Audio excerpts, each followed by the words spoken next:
an expose from the New York Times rocking Trump FBI Chief Patel. This was exhaustive. They talked to over 40 FBI figures, current and former. One field office chief said on day one, Patel had a phone call, but no agenda, no organized thoughts, no strategy or leadership philosophy, no priorities to share, and that he said he doesn't read briefing materials, which can be downright dangerous when your job is overseeing national security investigations and life and death raids.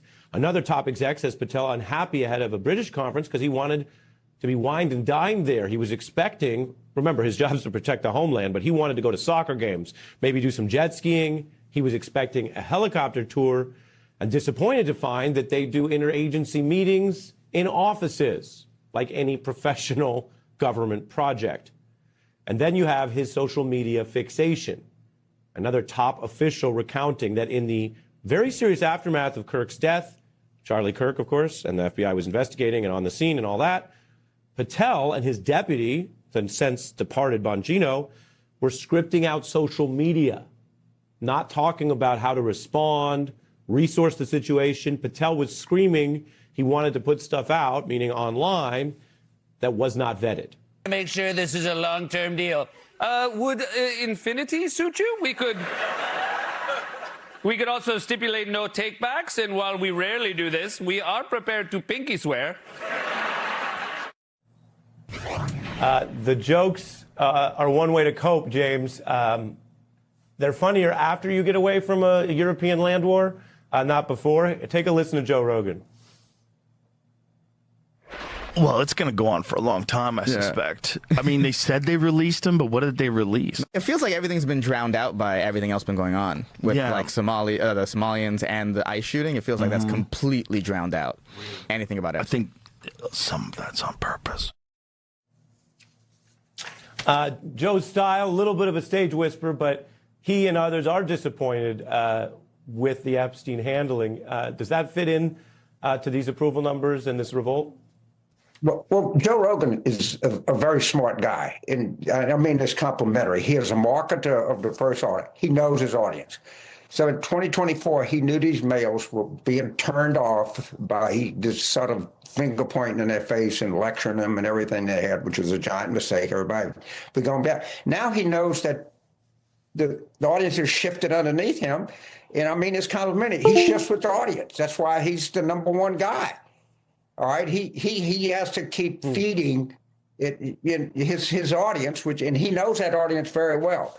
And the fact that he's moving shows you that the ground under his feet's moving, and his feet is moving with the ground. And he's one of the smarter operators out there. I think, and he markets himself and he presents himself very well. Doesn't go on TV and does long form interviews. He keeps some mystery about him. He's a very smart guy. I mean that. Well, it's an interesting point, again, what you know about, which is if someone is a Republican planning to run later, in the current feckless architecture of the GOP, they have to be careful about anything they say in public about Trump. They might privately tell donors and others, oh, I got a plan, we're going to get past Trump. Rogan's the opposite. He's, as you say, appealing to conservatives but independent. And you're saying you read that as a weather vane of how bad it is for Trump, which is really striking. I wanted to get you on Trump's former staff members, some of them, warning that they do see a cognitive decline. They are saying something different than, oh, gosh, this is the way he talks, or, oh, his policies. They're talking about the man himself. And you are credible on this, and it's not because you're older than me, James. That's not why. It's because we have you on regularly, and I don't know if you know this, James. It's Friday, so, I get looser Fridays. I'll tell you this. Some people come up and they say, God, I really love that James Carville. He knows his stuff. And then other people come to me and say, you have James Carville on so often, and he says stuff I disagree with. And I always tell him, that's a good thing.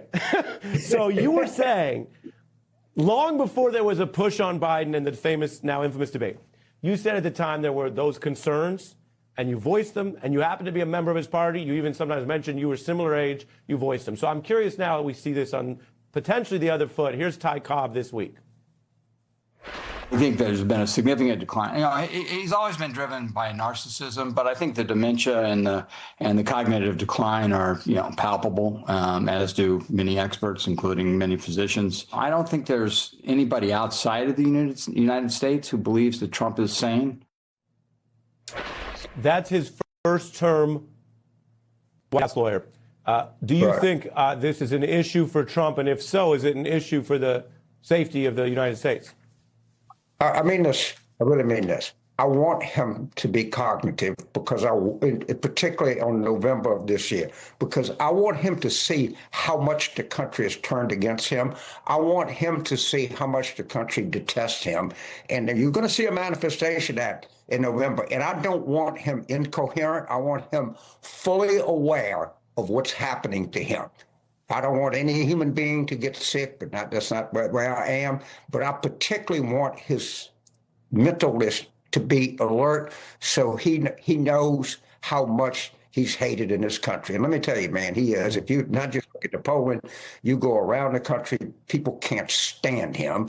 And it's going to get worse by the week. And I just hope he's alive, well, cognitive, aware of his surroundings.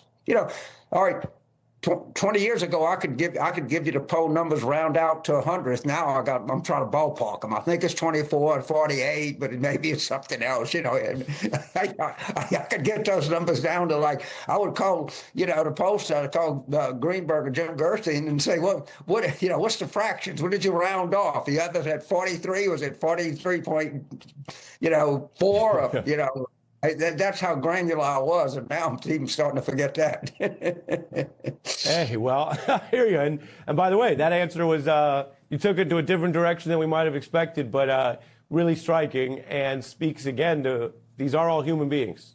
And you're saying with the possible rebuke he's going to fully experience, you want that human being able to understand it, and then we go forward. I'm out on time here. You want him to know. James Carville, we love going big picture with you. Thanks for being here tonight. Thank you. Sometimes I disagree with myself. Tell you people he don't always agree with himself when he says something. All right, man. That's very Talmudic. All right, man. Our thanks to James on a lot of topics. The FBI's chief, Kash Patel, is in trouble for all kinds of things. The New York Times has an expose. We have the receipts on that coming up. Stuff you got to know about.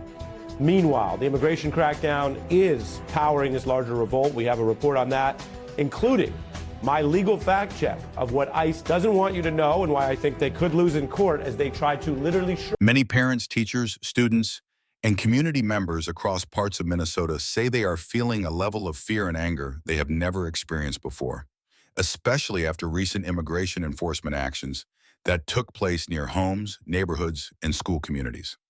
For many of them, the issue is not simply about immigration policy in the abstract, but about what they believe is happening in real time to families, children, and the basic sense of safety that schools are supposed to provide. Schools, in the minds of these families, are meant to be protected spaces where children can focus on learning, growing, and building their futures without worrying that something outside the classroom could suddenly disrupt their lives. When immigration officers are seen operating in areas closely connected to school communities, even if actions do not take place directly on school grounds, the emotional impact travels quickly through parents, students, and staff. Word spreads fast, children hear rumors, parents panic, teachers try to calm classrooms filled with anxious questions, and an atmosphere of uncertainty replaces what used to be a sense of normal routine. Many residents say this emotional disruption is the core of their frustration because they feel the mission they have been told immigration enforcement serves does not match what they believe they are witnessing in their neighborhoods. For years, people have heard that enforcement is meant to protect vulnerable communities and improve public safety. But critics in these Minnesota communities argue that the result they are seeing feels very different. They say that instead of feeling safer, families feel watched, worried, and uncertain about whether everyday activities like dropping a child off at school, going to work, or walking through their own neighborhood could lead to a life-changing encounter. This perception has grown stronger because children are involved, and when children are involved, emotions run deeper and reactions become more intense. Parents say that even if officers are not specifically targeting schools, The proximity of enforcement to school communities creates fear that spreads into classrooms, hallways, and homes. Teachers report that students are distracted, asking whether their friends will still be in class tomorrow or whether their own families are at risk. Administrators say they are spending more time responding to worried parents and less time focusing on education. In conversations across these communities, a common point often raised is research showing that undocumented immigrants, on average, are statistically less likely to commit crimes than many U.S. citizens, a fact that residents mention to argue that the presence of heavy enforcement in family neighborhoods feels out of proportion to the threat they believe exists. For these families, the question becomes not just about legality, but about priorities, proportionality, and the human cost of how policies are carried out on the ground. Many critics believe that the tone and intensity of current enforcement strategies reflect decisions made at the highest levels of political leadership and then carried downward through agencies and local operations. They argue that the effects of those decisions are felt most strongly not in political offices, but in living rooms, kitchens, school buses, and classrooms. At the same time, supporters of strict enforcement argue that laws must be applied consistently and that immigration authorities have a responsibility to carry out federal law regardless of local feelings, creating a sharp divide in how different groups interpret the same events. In Minnesota, this divide has become visible in protests, public meetings, school board discussions, and neighborhood gatherings where people speak passionately about what they believe is happening. Some residents are calling for changes to how and where enforcement actions occur, especially near areas connected to children, while others insist that making exceptions based on location could weaken the rule of law. The debate has also turned political, with some community members criticizing elected officials at both the federal and state level for supporting larger enforcement budgets, while local families deal with the emotional fallout. People are asking why decisions made in Washington seem to have such a powerful impact on the daily emotional climate of small communities hundreds of miles away. For many, the issue is not framed as a debate about immigration numbers or border policy, but as a question about whether children should ever feel afraid in connection with their school environment. Parents describe trying to reassure their kids that school is still safe, even when those kids have seen news reports or heard stories from friends about families being detained. Teachers describe walking a delicate line between acknowledging students' fears and trying to maintain a calm learning environment. Community leaders describe a growing sense of mistrust between residents and federal authorities, which they worry could have long-term consequences beyond the current moment. They argue that when families begin to fear contact with any authority, they may hesitate to report crimes, seek help, or cooperate with officials, which could undermine public safety in a different way. Others counter that allowing fear to stop enforcement could create its own problems and send the wrong message about accountability. In the middle of this debate are the children, who often do not fully understand the political or legal arguments, but clearly feel the emotional tension around them. Counselors report that some students show signs of anxiety, asking repetitive questions about whether their parents will be home when they return from school. Parents talk about changing routines, avoiding certain public places, and living with a constant sense of uncertainty. This atmosphere, critics say, is the opposite of what schools are supposed to represent. Schools are meant to be places of stability, predictability, and opportunity, where a child's main concern is homework, friends, and future goals, not immigration status or the fear of family separation. Many residents feel that this basic principle is being undermined, even if unintentionally, by the way enforcement operations are being carried out. They stress that their anger is not only about individual incidents, but about the overall feeling that their communities are being placed under a level of stress that they believe is unnecessary and harmful. Public meetings have become emotional, with parents speaking through tears about their children's fear and officials trying to explain the limits of their authority over federal actions. Religious leaders, nonprofit organizations, and local activists have stepped in to offer support, legal advice, and counseling to affected families. At the same time, national political figures have weighed in, either defending the enforcement as necessary or criticizing it as excessive, which has further intensified local feelings. Residents say they feel caught in the middle of a national political struggle that is playing out in their own neighborhoods. They question why their children's sense of safety has become part of a larger political debate. Some argue that there must be a way to enforce laws without creating fear around schools and family spaces, while others insist that enforcement by nature is uncomfortable and cannot be reshaped to avoid all distress. The emotional language used by critics reflects how deeply personal the issue has become for them. They speak of dignity, humanity, and the belief that children should never be exposed to scenes that make them feel their families are under threat. They emphasize that their communities include both citizens and non-citizens who have lived side by side for years, building friendships and trust, and that sudden enforcement actions feel like a shock to that social fabric. This sense of disruption has fueled protests, economic boycotts, and public demonstrations aimed at drawing attention to what residents describe as an urgent problem. In interviews and public statements, many parents repeat a simple idea. Whatever one's political views on immigration, schools should remain places of calm and protection for children. They believe that if enforcement actions create an atmosphere where children are afraid to attend school or worry constantly about their families, then something about the approach needs to be reconsidered.